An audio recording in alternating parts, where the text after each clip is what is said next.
Hello guys, আসসালামু আলাইকুম। তো তোমাদেরকে প্রথমেই বলে রাখি, একটু ম্যানেজ করে নিও।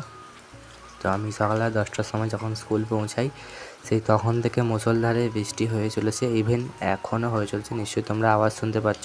তো তার জন্যই আমি বললাম তোমরা একটু অ্যাকসেপ্ট করে নিও ভিডিওটা। তো এটা আমার কালকে শ্যুট করা হয়েছিল, আমি ছাড়তে পারিনি। স্কুলে একটু পরীক্ষা মানে এক্সাম চলছে, তাই জন্য একটু পড়তে হচ্ছে, একটু ব্যস্ত থাকছি, তাই জন্য ভিডিও আপলোড দিতে পারছি না। দেন এই টমেটো গাছগুলো হচ্ছে আমার গরমে টমেটো গাছ। ওই কয়েকটা বস্তা ছেঁড়া ছিল, মানে গ্রো ব্যাগ মতো বানিয়েছিলাম বাড়িতেই, ওইতে লাগিয়েছি। তো এই গাছগুলো লাগানোর প্রায় এক সপ্তাহ পর দেখতেই পাচ্ছ কতটা হেলদি হয়েছে। তো কিছুটা গোবর সার আমার ছিল, প্রায় শেষ হয়ে গেছে বললেই চলে, সেগুলোকে এই মাটির সঙ্গে মিক্স করে নিয়েছি। আর এতে অনেকগুলোই গাছ হয়ে গেছে বলতে পারো। তো আমার কাছে সেরকম কোনো গাছের কন্টেনার ছিল না, ওই জন্য অ্যাকচুয়ালি এতগুলো লাগাতে হয়েছে। দেন গাছগুলোতে একটু ভালো করে জল দিয়ে দিলাম। আর শুনছি নাকি কাল থেকে বৃষ্টি হবে, শুনছিলাম। ভিডিওটা যখন বানাচ্ছিলাম তখনই কথাটা হচ্ছিল। তো দেখো এখন কী অবস্থা, বৃষ্টি হয়ে চলেছে।